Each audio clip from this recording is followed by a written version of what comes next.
প্রিয় দর্শক, আসসালামু আলাইকুম রহমতুল্লাহ বরকাত। এই রাস্তাটা দেখছেন, খাজুরা থেকে আওনার ভিতর দিয়ে চলে গেছে। নতুন রূপে এই রাস্তাটা দেখা যাচ্ছে। প্রায় 40-50 বছর পরে এই রাস্তাটা নির্মাণ কাজ কিছু দিন আগেই শেষ হয়েছে। এই এলাকার মানুষ এখন ভালো উৎফুল্ল মিজাজ আছে, উৎফুল্ল আছে।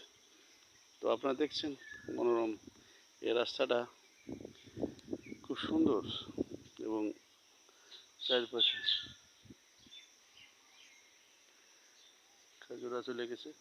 এদিকে ওনারা গুরুসানের বাজার চলে গেছে, আবার রায়পুর বংশা চলে গেছে। তো দেখতে পাচ্ছেন খুব সুন্দর পরিবেশ। এটা যদি ভালো লাগে আপনি দয়া করে একটা শেয়ার দিবেন। শেয়ার করতে পয়সা লাগে না, জাস্ট একটা শেয়ার করে দেবেন। ইনশাআল্লাহ আপনাকে অনেক ধন্যবাদ।